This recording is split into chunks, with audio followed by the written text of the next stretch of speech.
7 habits that keep me into awareness. And ever since I've implemented these steps, my reality and my mindset has completely shifted into a much more happier one. And today I want to talk about how prioritizing self-care and aesthetics can be such a beautiful and powerful way to tap more into the feminine energy, which in fact just means more relaxed energy and a more flowy energy.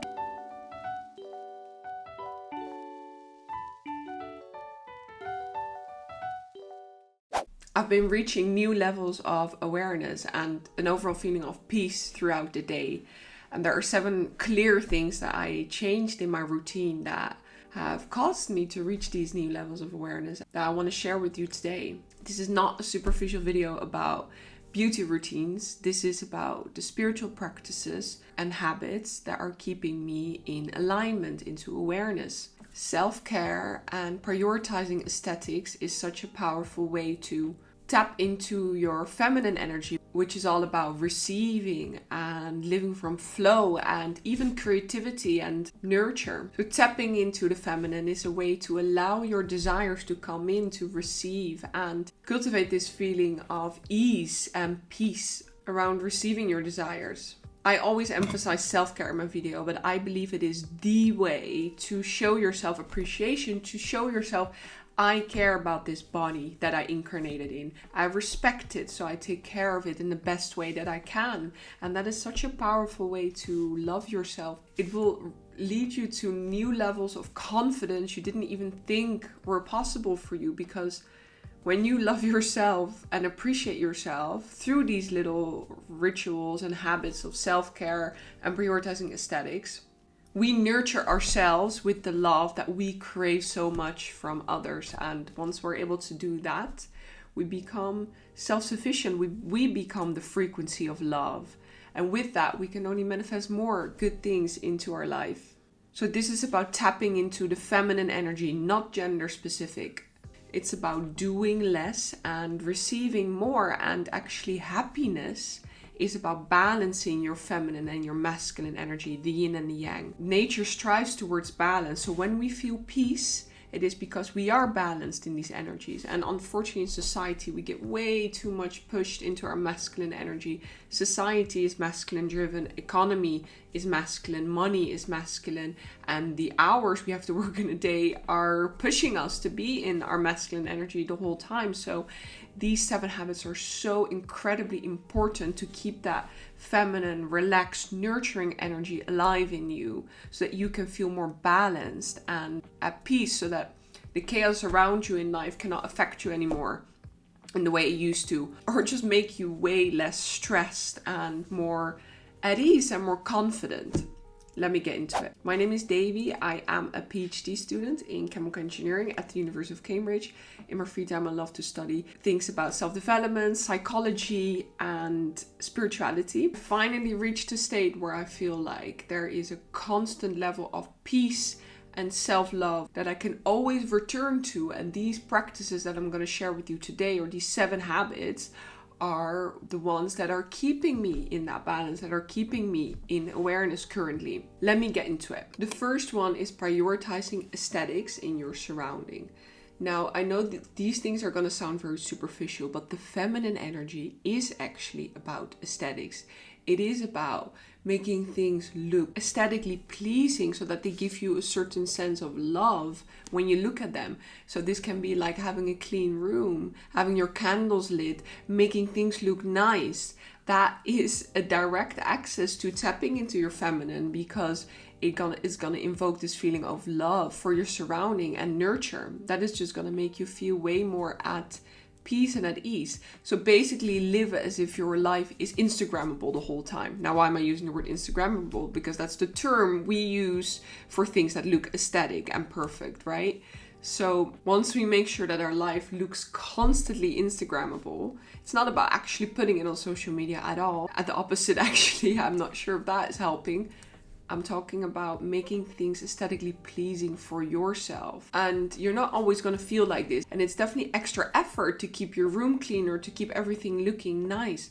But it's going to give you so much peace and joy. It is a way of setting yourself up for success, because even though it might be a little bit more effort in the moment, your future self is going to appreciate it so much. So it is a way of showing yourself like, look, I care about you enough that I'm going to put in a little bit of extra effort so that you feel good about yourself, right? All this is about feeling good about yourself. We need to do these things to prove that to ourselves, to show to ourselves, like, I care about you, so I'm going to make your surrounding look nice. And it just makes you feel way more established and put together. And with that comes confidence. Moving on to my second habit. And this has honestly changed my life. And this is doing stretches and cracking my back, cracking my spine, and stretching out my neck and my back.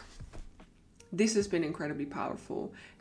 The way to do this, you could do this through yoga, right? You could do a specific yoga practice that can help you stretch out everything, because the energy that is built up in our system is stored in our body. We can even see this in insecure people, like, they clench over and you see their muscles tension and they kind of sit like this.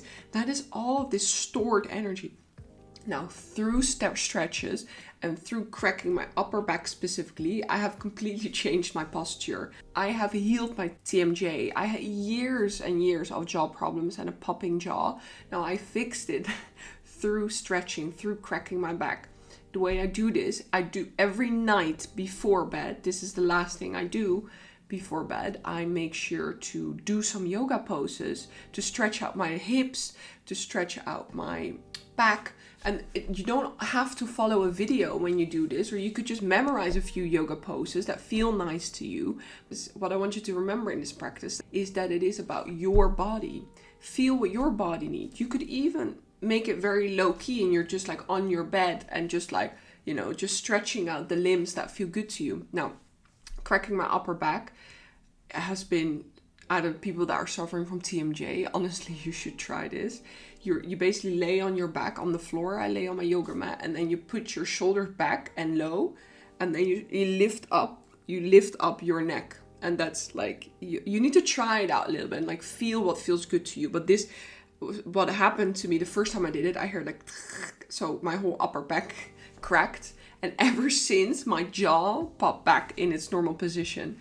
And ever since I've been doing that, and I do this every night, right? I do my stretches and I crack like the things that feel good, or I just, do a few yoga poses. And sometimes I stay in those poses for a long time. So I'll just put on some frequency music and I'll literally just do like 3 poses, and I stay in each pose for like 5 minutes, right? Just stretching it out and like really relaxing. I want this to be a very relaxing experience for you. And ever since I started doing that, my mindset has changed. Like my posture has changed, my confidence has changed. And this is scientifically proven as well, right? They've done studies with about confidence and dopamine that is being released as you straighten your back and sit more straight. There's a direct link between your posture and the dopamine that is released and how confident you feel. So stretching at night can be such a powerful way, and cracking your back and working on your posture. So really making sure that your shoulders are low and back as you're like doing poses or stretching, or just practicing your posture could be enough as well. And that can lead you to a new level of confidence. And it's just a physical thing that you can implement from today, right? Third thing is prioritizing healthy food and making this an aesthetic experience as well. So making your foods look nice. Now, I've always raved about healthy foods, but the food is the frequency that you eat, right? Food is a way of showing yourself how you care about yourself. If you don't really care about your body, you just put shit in it, right? You just eat whatever you want. If you care about your body, if you respect your body, if you want to be healthy, you would nurture it with good foods. So do you understand that food is a very, very powerful way to show yourself love? Like, I care about your body. I want you to be healthy. I want you to feel good. And there is a direct link between mental health and our gut. And if we're not eating the right food, so if we're eating a lot of fried foods or just too many carbs and not enough vegetables and vitamins, our gut gets upset, right? And directly feel this in our mental health, and we feel bloated and we feel low vibe and we feel gross and heavy.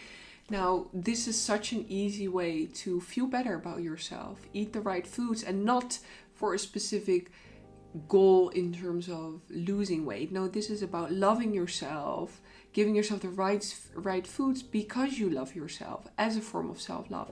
And the second thing that I want to highlight here is that the way you eat and the way you make it look even for yourself is so important. Because when you consume the foods, you are in a specific frequency as well. If you eat your food really rushed and you're doing other things and you're not taking the time, your whole metabolism changes as you are absorbing the foods as well. And you're putting that low frequency into your body as you're eating. So I think it's really important that before you eat, you take the time to thank, first of all, that you have food in front of you. Feel that gratefulness, because it's not a given on this earth. And consume the food intentionally, mindfully. Like, what are you tasting? What are you really enjoying the food? And making it feel like this ritual of love and nurturing yourself. That's such an easy thing that you can start doing from today. Just open up so many new levels of awareness and love and appreciation for yourself. So try this. Fourth is my skin and hair routine in the morning and at night. It's just a way of making yourself feel good. Now, both men and women are watching this, but everyone knows what their sort of ideal self-care routine when it comes to skin and showering and lotioning and etc. would be. Now, make this a ritual. Put on some nice music as you do it. Take the time to do it. Don't do this rushed. We're always in a rush. Oh, we need to do this after and that. I don't have time to lotion my body. Okay, so you're telling yourself, I don't have time to take care of you because my work and whatever else I need to do is more important than you. That is going to affect your confidence. That is going to affect the way you love yourself. So taking the time to do self-care, putting everything else on hold, and prioritize the time to take care of yourself before you get to do anything else, because we're already in our masculine energy most of the day. Why can we not be in our feminine a little 5, 10, 15 minutes in the morning and at night when we take care of ourselves, when we wash ourselves, when we put on our lotions, etc. We need that reset to have our energies balanced. We need to tap back into that feeling of nurture and care and love in order to even be more flowy and creative in the work that you're going to do after. It's going to make you feel so much more better, so much more established. And it sounds all very superficial, right? The things that I'm mentioning, but it is the way to tap into feminine. It's the way to show yourself appreciation and love. Fifth thing that I do is I journal every night before bed. This has also been such a habit that completely shifted my mindset and helps me cleanse. Now, a way I've been loving journaling recently is as if my journal is a book, right? And I'm writing about my whole life and everything that happened in a day. And I would give every day a title. So whatever, like the main thing is that happened that day, I would give my day a title. And then write about everything that happened to me.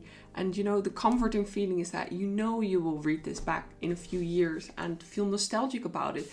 So romanticize your life. Write as if you're writing a romantic novel about your life and just reflecting on the day, reflect what happened, the ups and downs. This specific journal practice is a way of romanticizing your experience and making you reflect on the beauty and the nice things that actually happen to you. Because sometimes at night you can feel so sort of worn out and stressed about everything. And I often sometimes deal with the thoughts like, oh, I haven't done enough today. I should have done more. I should have done more work, etc. And then I get to writing about my day. I start to write about the things I have done. And then I realize, wow, actually, I've done a lot. And I start to thank myself and I start to write about gratitude towards myself as if I'm speaking to myself. And I tell myself how amazing I did or how wonderful the experiences were, or just try to emphasize these small little moments of joy that I had. And your future self will read it back and feel nostalgic about the day you wrote it. There is going to be a time in a few years where you read this back, you're like, oh, that's the time I was still doing this and this and this, right? So embody that energy of nostalgia for your experience already, like in that feeling of appreciation and how wonderful things actually are.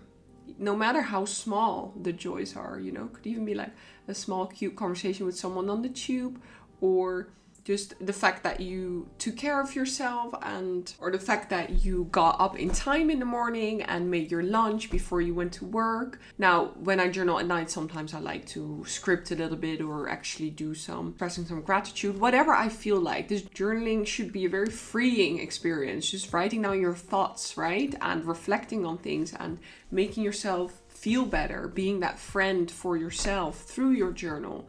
It's such a powerful way, another way to show that appreciation and love for yourself. Sixth habit is romanticizing your life. Make everything Instagrammable. Make everything, not as if you are going to put it on Instagram, but make everything look in an aesthetic way.